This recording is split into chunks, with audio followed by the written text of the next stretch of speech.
I mean to say it infects us in our most basic integrity. It says we can't be moral without Big Brother, without a totalitarian permission.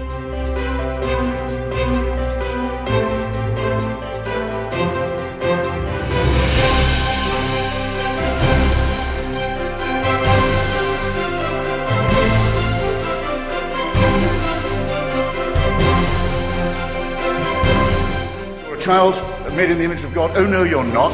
You're a faggot. And you can't join your church and you can't go to heaven. This is disgraceful. It's inhuman.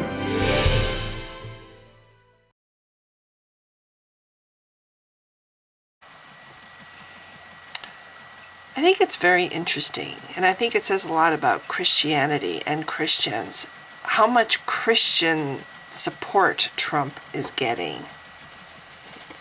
And it's interesting when you think about the Christian God. It's like Christians have been conditioned to admire assholes. If you just take a Christian and set him aside away from any outside influence, that person is usually a good person, and they'll say that, you know, it's bad to assault a young girl. It's bad to rape a woman. It's bad to swindle and con people out of their money. It's bad to sign a contract and then rescind on it or break your agreement with somebody else who put their trust in you that you would follow through. They would agree that it's bad to be racist and to, well, at least some of them would agree that it's bad to be racist and bigoted or take away somebody's only way to survive or their health care. But when you look at them as a group, or when they are in the presence of or under the influence of an asshole, they're different.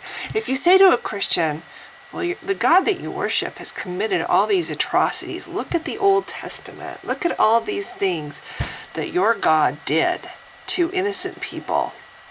They'll make excuses for their God. Oh yeah, well, it seems like he was an asshole, but you're taking it out of content. You need to look at the situation. Those weren't really, those were barbarians, and they didn't know him, so they deserve to be exterminated. They did this, so they deserved it, or whatever. They'll come up with reasons for why their God was an asshole, or why their God committed mass murder, or why their God ordered that 3,200 young girls get to be sex slaves to the Israelite soldiers, in other words, raped.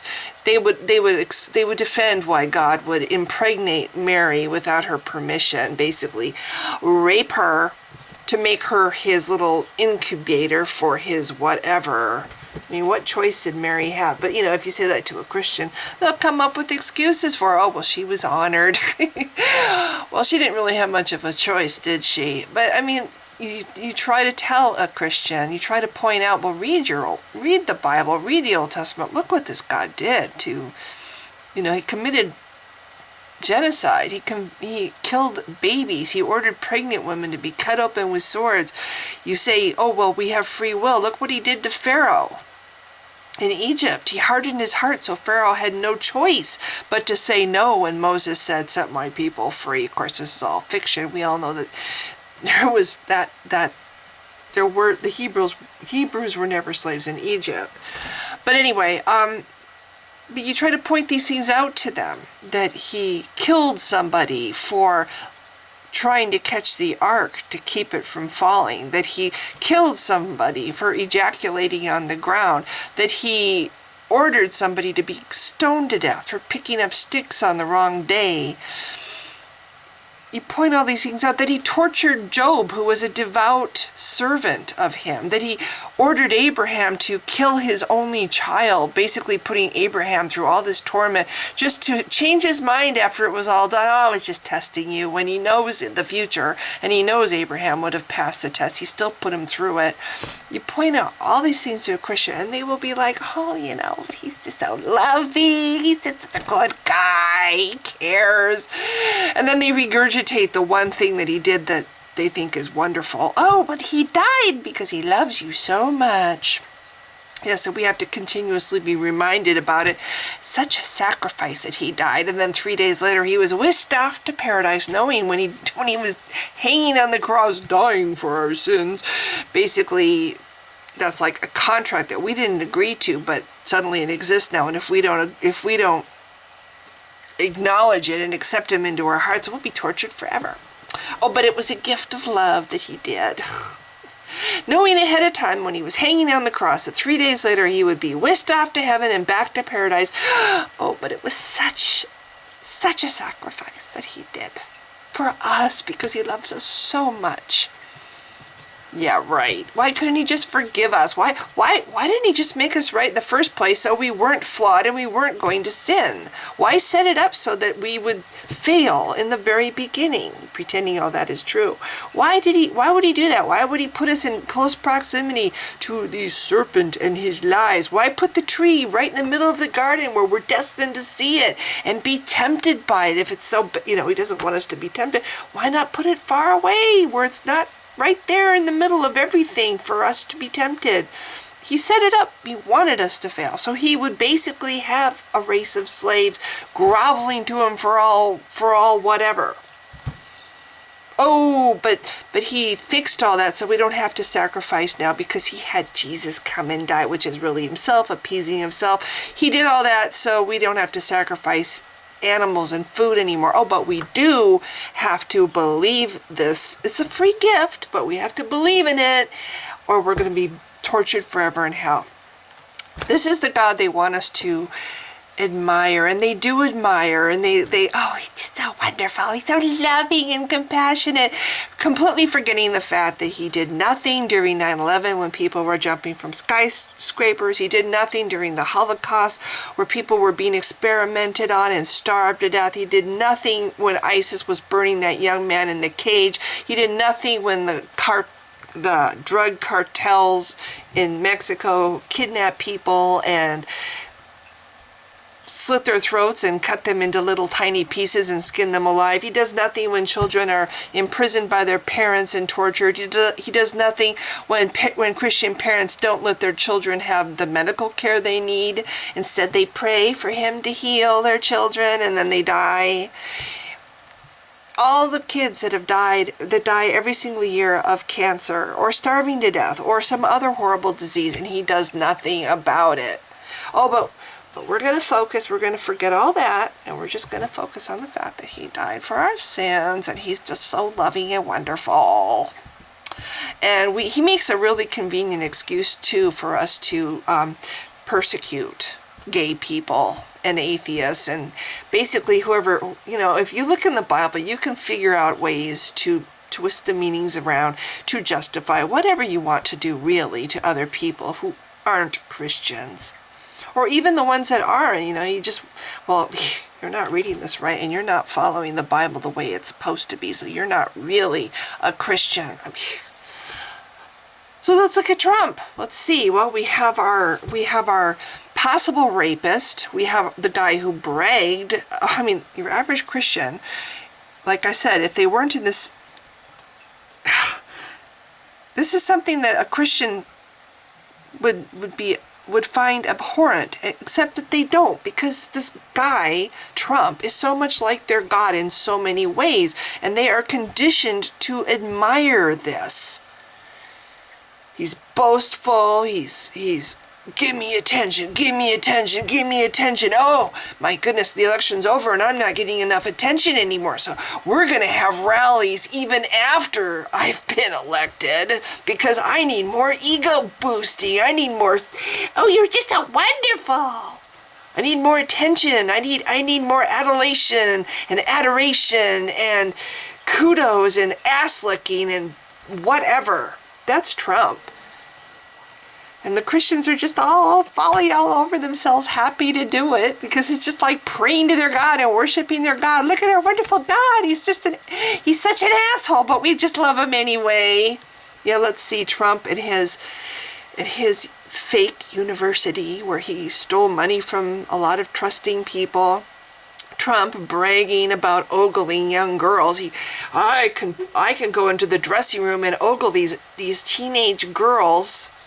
some of them like 14 years old, because it's my pageant, so I'm entitled to go look at and ogle these young girls and invade their privacy. What Christian would agree with that that's okay?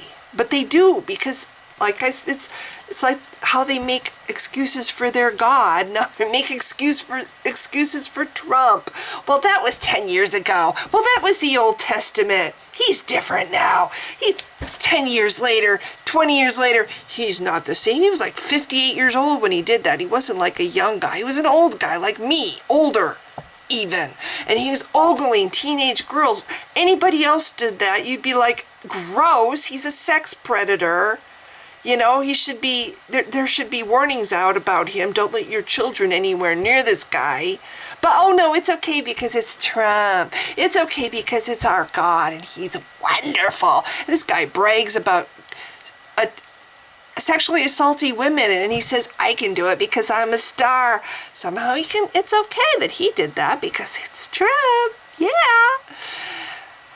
He signs contracts with small business owners, agreeing to pay them so much money. They do the work in good faith, expecting to get paid. And then he's like, well, I don't think you did a good enough job. So I'm not going to pay you even half of what I said I would, and you can either take what money I give you, or you can try to take me to court and you'll lose money in the end. And how are these admirable qualities? He denies apartments to people because they're colored, and now he can use his power to attack brown people as much as he wants to.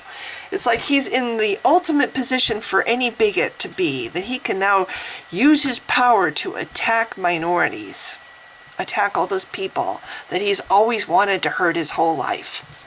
And poor people. I love how Christians act like this guy is going to have any understanding or compassion for poor people or women.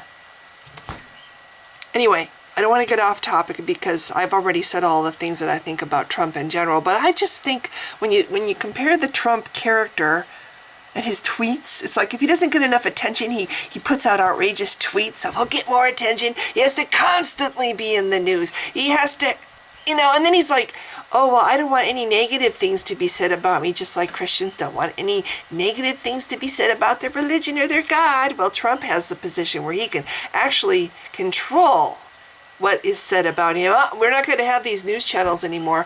The only news, I need to be able to pre-approve all the news, and it better be saying good things about me. That and the fact that he has no grasp for value. He has no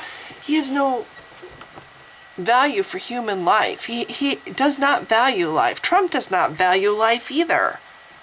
Oh, I think I'll just drop some bombs. Yeah, who cares if some people die that aren't, ISIS? We'll just drop some bombs. I think he likes playing war god, which kind of goes again with the whole God of the Bible thing. What is the God of the Bible? He's a war god. He's a tribal god. He's actually a very small god. He's the God of one tribe in the Bible.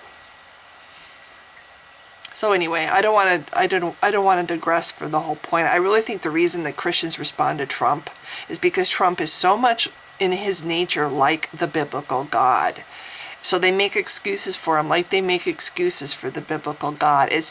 They're already hardwired to respond to this kind of personality and defend it.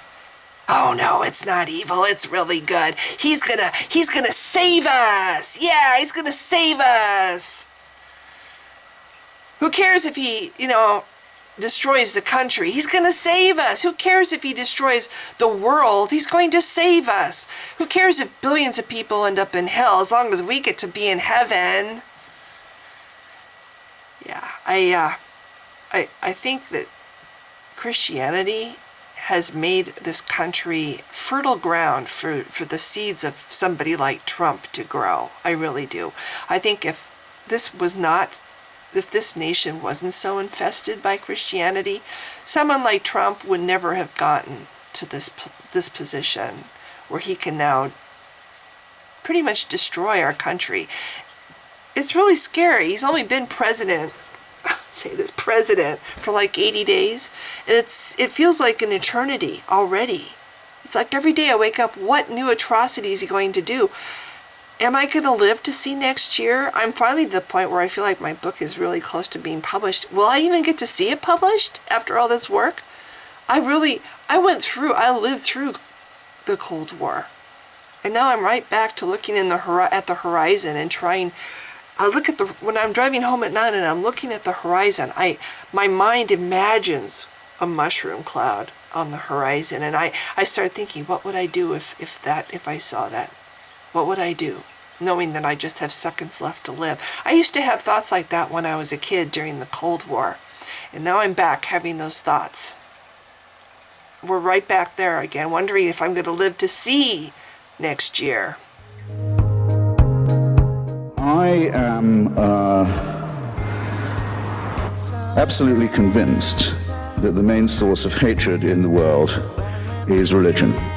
And I think it should be religion treated with ridicule and hatred and contempt.